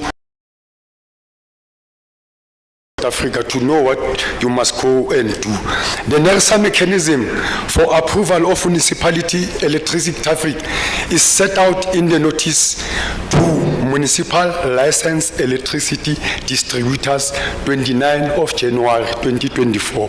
Annexure founding affidavit 8. You have to get that vote, annexure affidavit 8 of NERSA.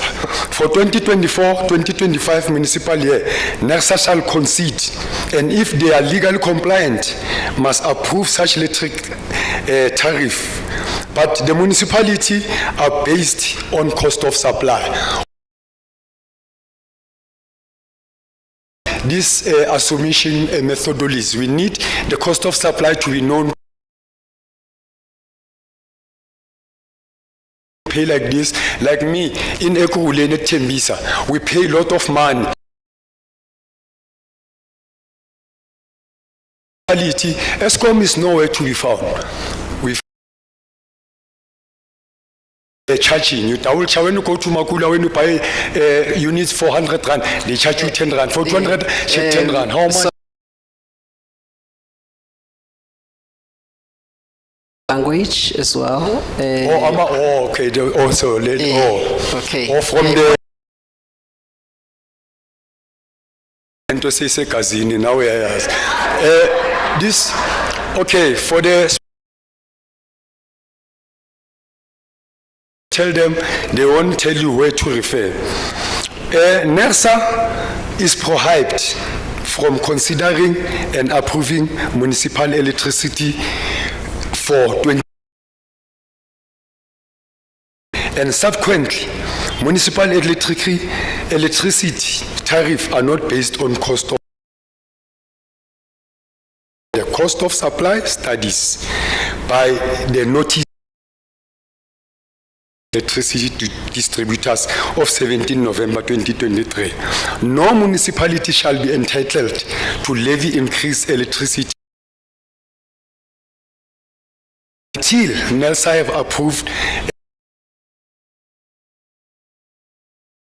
No one must amendment and your laws, and which are, you can see even the community are not happy from Cape Town. Any municipality from by a cost of supply shall be entitled to continue levy electricity with the tariffs of 2023-2024, which means the MYPD6. You must still use that MYPD6 until we resolve this problem. It's a supplement electric tariffs with cost of supply. Please, we need cost of supply. I can hear the ESCOM delegate, they don't speak about cost of supply, and they don't speak about just energy transition, because already now the international partners have pledged for SARGA, for South African National Energy Development Institute, which is $265 million. You as NERSA, you don't tell the people that International Partner Group have given you money. If not, we know about the Sergeant program, which is run by the GIZ, the German collaboration with the President, ESCOM and SALGA. Please tell the people the truth that the money already is in your pockets. And then some municipality distributors on integrating renewable energies, stability, and support municipality in expanding embedded generation power supply and developing energy management system that is realized. So always took NERSA to court. Again, licenses. It looks as if it's a monopoly to court. Why license? But you reduction for black people. It's not for white, it's for black people. We go to Calvin. In Pumulong, I live in Tembisa. Pumulong is here. You can even ask, no load shedding. But us in Tembisa, those who pay, since the meter system, that was before now, we always pay high money. Now, I say, we are enough with this ever increasing of these tariffs. We need to be always in a way that people must know the truth, that the money that is planned for just transition must go also to come and help. And also, lastly, when you're talking about corruption, the diesel, you see this diesel, and he is accused number 12. And he is accused number 12 on this other 65, corrupt. No, don't laugh. It's the truth. That's why I said you must refer to his. But now you are still always crying maintenance. We want to do it. But the thing is that even Quebec is danger. For environment is danger because the radiation can do and can be. Our leader has said only one unit is. Thank you very much. Thank you very much, but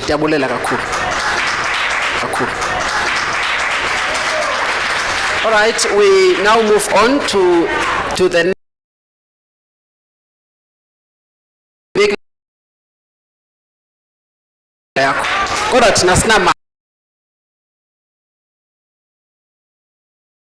right, thank you very much, Ntate Muepuli. We're now moving on to the next presentation from National Interfaith Council of South Africa, NIC.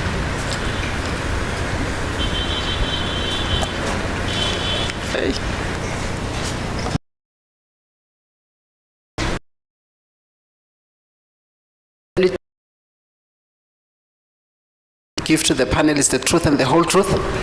The evidence I'm going to give is the truth and the whole truth. Yes, I declare that. Okay, thank you. Please state your name and your designation at NICSA. I'm the chairperson of NICSA, and my name is Alima Amina Fakure. Okay, thank you very much. You may start. Your time starts now. Thank you.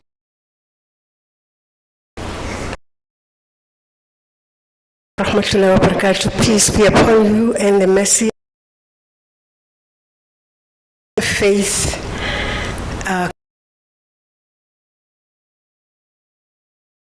are responsible for the entire South African population.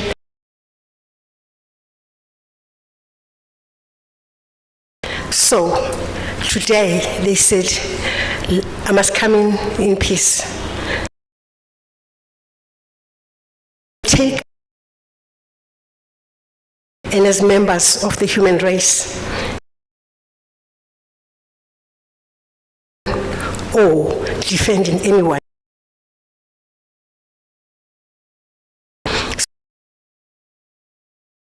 South Africans to eradicate, like now here, the speaker that was before me spoke all the truth.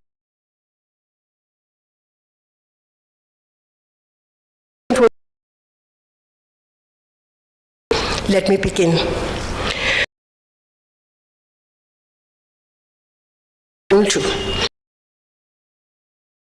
And recognize mutually developed, long, viable civilization that integrity, ethics, and philanthropy.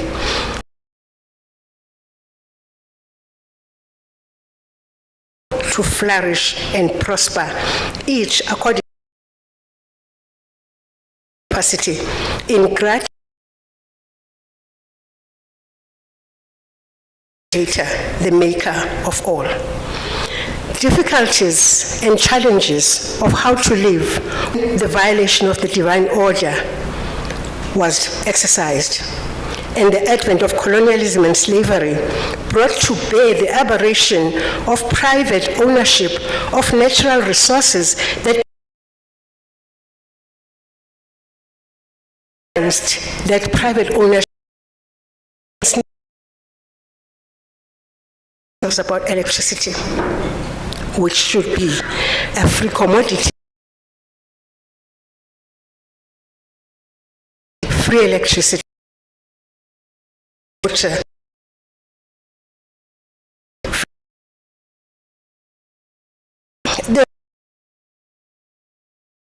It is the owners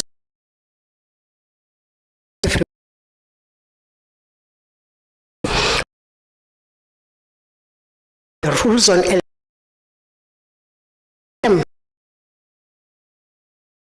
go blue.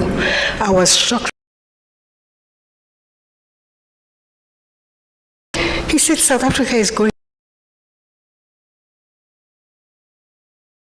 The has driven the Almighty provides for them all. And the rulers, the powerful moneyed elite, the world through.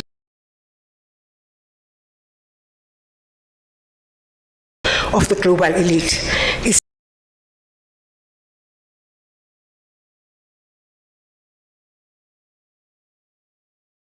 South Africans in particular, has given way, have access to resources that condemn discrimination, domination, and exploitation by the constitutional democracy that is envied by the. We are not exercising our constitutionality to protect humanity. This is the lot the world Africans need to alleviate, at least where they cannot totally eradicate the humanly constructed entire living species, including the environment, and what is happening to the soil. We have the kind of people who don't even know something doesn't smell right. Resources is then subjected to arbitrary standards of the. As a faith leader, I know my congregations who are living in the dark for 3 months, for 2 months. Like that, it is going on, so they do not. People who are going through that in the areas. lives as side of the modern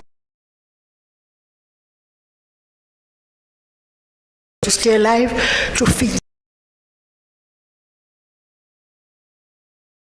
8 o'clock, because at home there was no electricity. Fundamental tradition goes against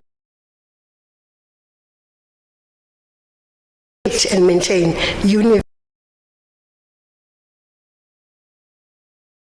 universal eating for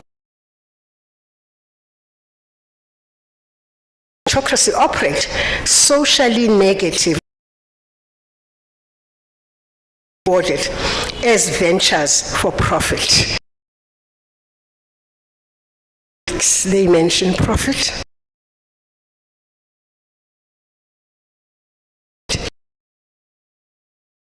Something that should accumulate profit when it should keep South Africans alive.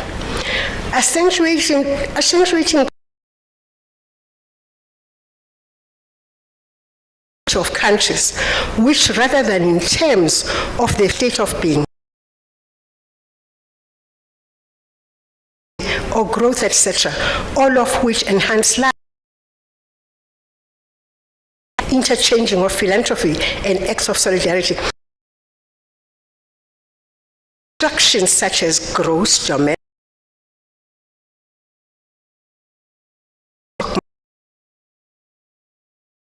to do, but with people, but everything loosely. GDP is thus about industrial efficiency. GDP rises, condition becomes with of degradation. It is no wonder the current economic system creates adverse profit.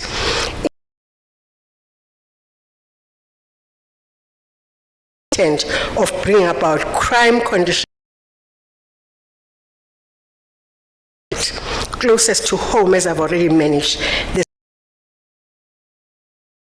that is happening about the elite.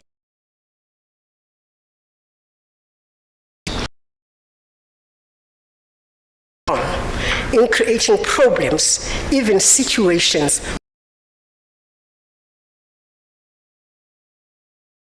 like, for instance, in the electricity situation, claimed and they die.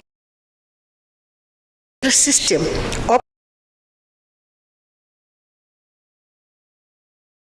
as the lifeblood of all societies, despite lives.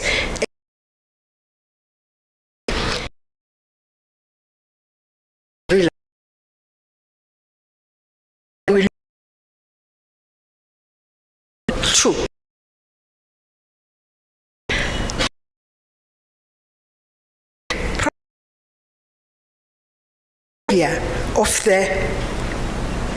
Of the ruling elite, borrowing because of the interest it gets, and when that, then after those, everything, Africa is kept for the tomorrow. No one is.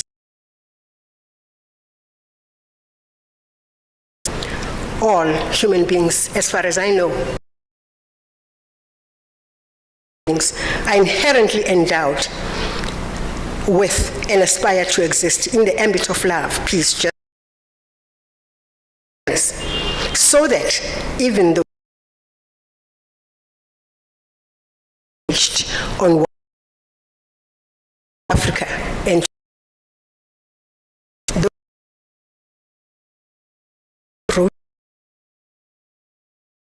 employed, somebody is taking that goal. That's slavery over again, and it is before our my forefathers get enslaved. Now I see them getting enslaved.